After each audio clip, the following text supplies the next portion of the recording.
আমার ট্রাইপডটা খারাপ হয়ে যাওয়ার কারণে সেদিনের ভিডিওটা বেশ ভালোভাবে নিতে পারিনি, তবে যতটুকু ক্যাপচার করেছি সেটাই আমি তোমাদের সাথে শেয়ার করছি। এখানে বানিয়েছিলাম চিকেন 65 আর চিকেন পকোড়া, দুটোই বানিয়েছিলাম কারণ আমার হাজব্যান্ডের ইচ্ছে ছিল দুটোই মানে খাবার, আর ডিনারে এটাই ছিল। আর তোমাদের সাথে একটা কথা আমি শেয়ার করতে চাই।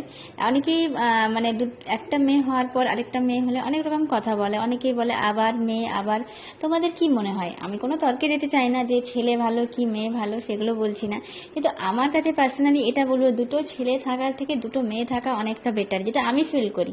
আমি জানি না কে কীভাবে, সেটা তার পার্সোনাল চয়েস, কিন্তু দুটো বোনের যে বন্ডিং বা দুটো বোনের যে ভালোবাসা, সেটা আমি নিজের চোখে দেখেছি, আর সেটা কখনোই কোনো জিনিসের সাথে তুলনা হতে পারে না, এটা আমি বলতে পারি। তবে হ্যাঁ, তা বলে এটা নয় যে যাদের ছেলে আছে তারা কোনো ভুল করেছে বা আমি তাদেরকে মিন করতে চাইছি, সেটা নয়।